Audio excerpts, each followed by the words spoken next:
नमस्कार दोस्तों। भारत और इंग्लैंड के बीच साउथहैम्पटन में खेला गया पांचवां और आखिरी टी20 मुकाबला भारतीय क्रिकेट प्रशंसकों के लिए बेहद निराशाजनक साबित हुआ।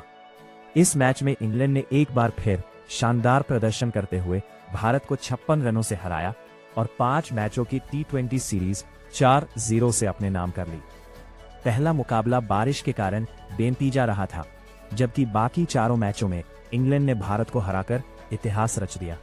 ये पहली बार हुआ जब भारत 3 या उससे अधिक मैचों की किसी द्विपक्षीय टी20 सीरीज में एक भी मैच जीतने में सफल नहीं हो पाया। विश्व चैंपियन भारतीय टीम से जिस तरह की उम्मीदें थीं, उसके बिल्कुल विपरीत प्रदर्शन देखने को मिला और इंग्लैंड ने हर विभाग में टीम इंडिया को पीछे छोड़ दिया। आखिरी मुकाबला भारत के लिए सिर्फ एक मैच नहीं, बल्कि अपनी प्रतिष्ठा बचाने का अवसर था। लेकिन मैदान पर जो हुआ उसने भारतीय फैंस को पूरी तरह निराश कर दिया। मैच की शुरुआत भारतीय कप्तान श्रेयस अय्यर के टॉस जीतने से हुई। उन्होंने पहले गेंदबाजी करने का फैसला किया, लेकिन यह निर्णय पूरी तरह उल्टा पड़ गया। इंग्लैंड के बल्लेबाजों ने शुरुआत से ही भारतीय गेंदबाजों पर दबाव बनाना शुरू कर दिया।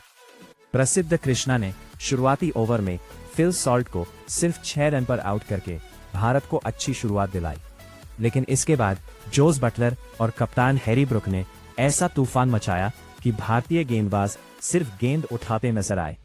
दोनों बल्लेबाजों ने दूसरे विकेट के लिए विशाल साझेदारी की और मैदान के हर कोने में चौके छक्कों की बारिश कर दी।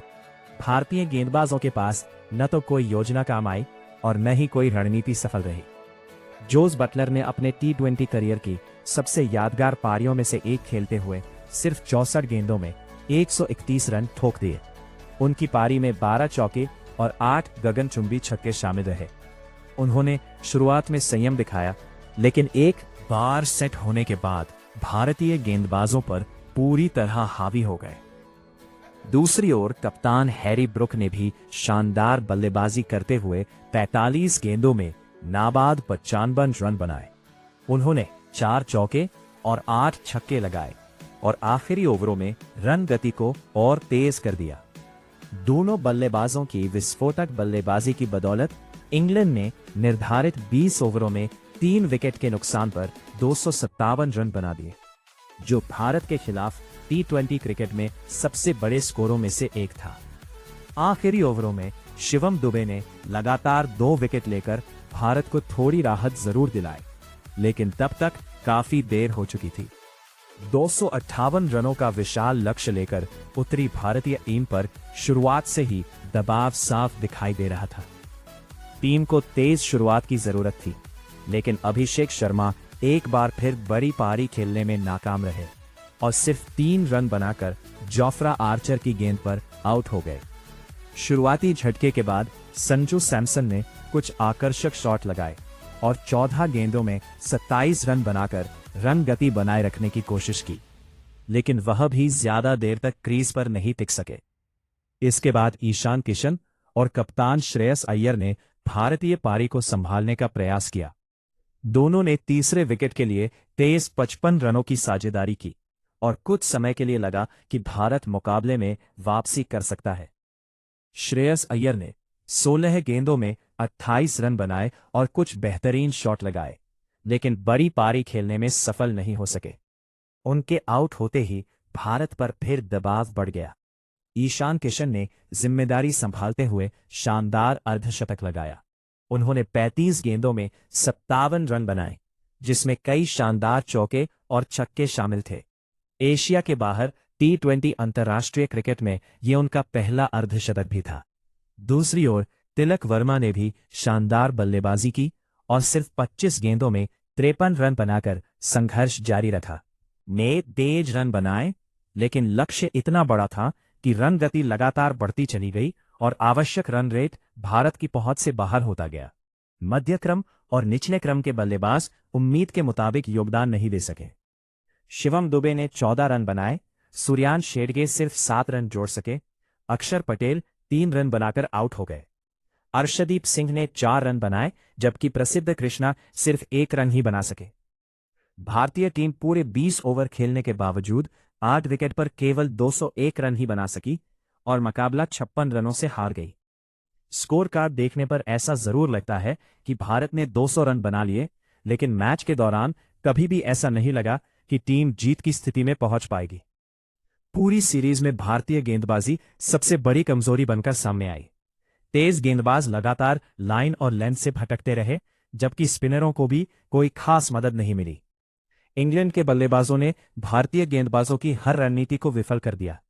शुरुआती विकेट मिलने के बाद भी भारत दबाव बनाए रखने में नाकाम रहा। डेथ ओवरों में तो भारतीय गेंदबाजों की जमकर पिटाई हुई और आखिरी 5 ओवरों में इंग्लैंड ने बेहद तेजी से रन बटोरे। दूसरी तरफ इंग्लैंड की गेंदबाजी भी काफी अनुशासित रही।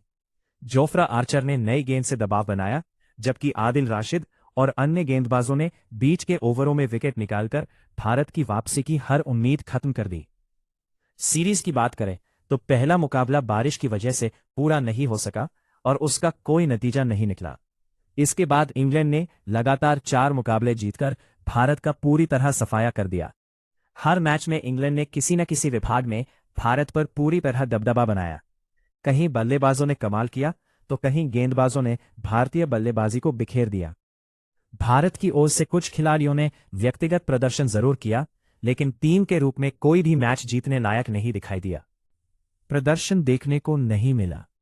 इस सीरीज में कई सकारात्मक बातें भी सामने आई। ईशान किशन ने शानदार वापसी की और महत्वपूर्ण पारियां खेली। तिलक वर्मा ने लगातार अपने प्रदर्शन से प्रभावित किया और भविष्य के लिए मजबूत दावेदारी पेश की। हालांकि कप्तान श्रेयस अय्यर, अभिषेक शर्मा, शिवम दुबे और गेंदबाजी इकाई से जिस प्रदर्शन की उम्मीद थी वो देखने को नहीं मिला। टीम संयोजन पर भी कई सवाल उठे।